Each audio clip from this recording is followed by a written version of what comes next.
Bozor sharoitida tovar yetishmovchiligi qanday yuzaga keladi?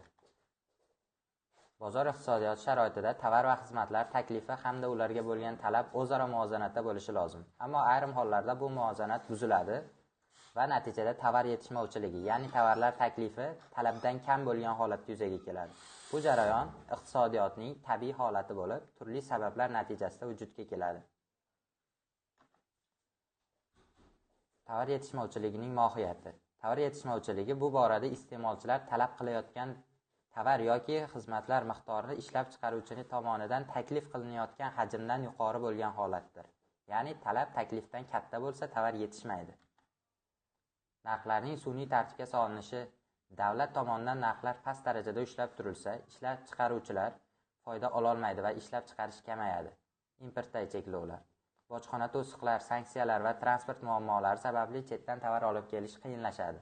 Ishlab chiqarishning pasayishi, xomashyo, texnologiya, energiya resurslari yetishmasligi, natijada ishlab chiqarish hajmi qisqaradi. Aholi daromadining keskin oshishi, talab ko'payadi, ammo ishlab chiqarish shu tezlikda ortmaydi. Tovarlar zaxirasining noto'g'ri boshqarilishi, ayrim sohalarda mahsulotning to'g'ri taqsimlanmaslik yoki saqlashdagi muammolar. Tovarlar monopoliyasi.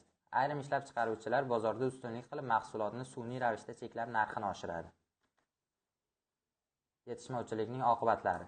Narxlarning keskin oshishi, ya'ni inflyatsiya, aholi orasida norozilik kuchayadi, bu orqali qora bozor paydo bo'ladi, tovar sifatining pasayishi yoki soxta mahsulotlar ko'payadi, iqtisodiy barqarorlik buziladi. Tovar yetishmovchiligining iqtisodiy tahlili. Bozor iqtisodiyotida talab va taklif o'zaro ta'sirda bo'ladi. Agar talab ortsa, narx oshadi. Narx oshganda ishlab chiqaruvchi ko'proq ishlab chiqaradi. Bu bozor muvozanatini tiklashga yordam beradi.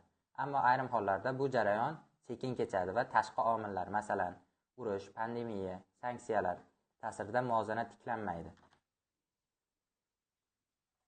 Misollar: 2020-yil pandemiya davrida dunyo bo'ylab tibbiy niqoblar, dori-darmonlar, oziq-ovqat mahsulotlariga talab oshib, yetishmovchilik yuzaga kelgan.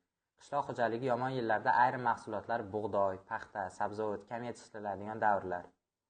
Transport yoki energiya inqirozi sababli ishlab chiqarish tarmoqlarida kechikishlar yuz bergan holatlar bo'lgan. Yetishmovchilikni bartaraf etish yo'llari. Birinchi yo'l ishlab chiqarishni rag'batlantirish. Korxonalarga soliq imtiyozlari berish, kreditlar ajratish.